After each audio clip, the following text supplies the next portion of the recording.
A big difference in power between the landlord and a low-income person renting an apartment, and so many people don't complain for that reason. But their actions of trying to get a landlord to comply with building and health department regulations, that's protected by law. A local landlord tries to evict the tenants who've been blowing the whistle on deplorable conditions in his building. But Local 12 is now getting in the way.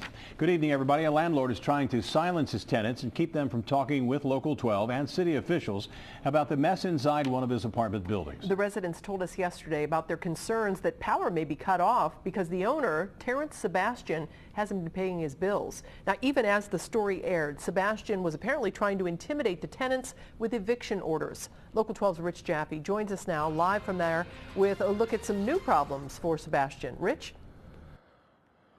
Cammie, I'm going to say this as simply as possible. When tenants in buildings like this officially complain about substandard conditions, they have legal protection by both the state of Ohio and the city of Cincinnati against retaliation by their landlords. This is something clearly that Terrance Sebastian of TBC Enterprises does not understand.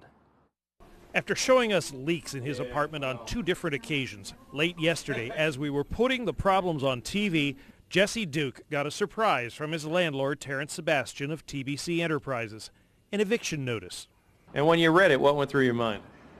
I can't believe this man trying to evict me over something that he hasn't done and completed, because I ain't done nothing for. My rent been paid, and there's no damage that I did. 2 of Jesse's neighbors who have talked with us and building inspectors also got eviction notices. We were at the building this morning when Mr. Sebastian stopped by. Hey, Mr. Sebastian, I want to talk to you. Hold on. Come on back. Pull in the driveway. Tenants are legally protected from retaliation when they officially complain about living conditions. Sebastian's buildings have a long-standing list of violations with both building and health inspectors. We took the issues and the evictions to legal aid. Well, I think the first step here would be to send a formal letter to the landlord informing him that his actions are a violation of both state and local law, that they're presumed to be retaliatory, and that he needs to immediately withdraw whatever eviction notices he gave in writing. If he does that, then this may be over, and then we would just ensure that he makes the repairs he's required to make.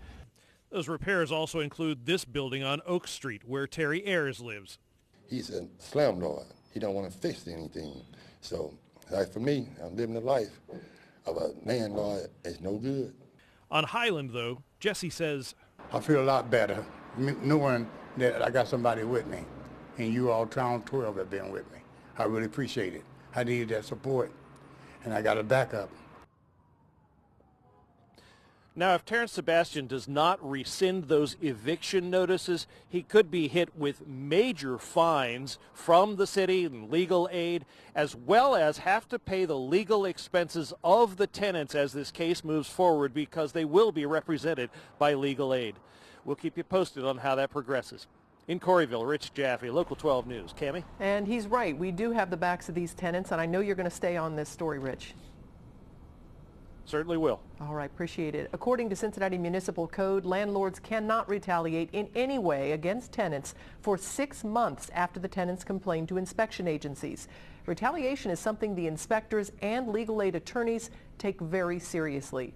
Now, if you have building or landlord issues that you'd like us to take a look at, just send an email to whoownsit@local12.com, and that's whoownsit, all one word, at local12.com.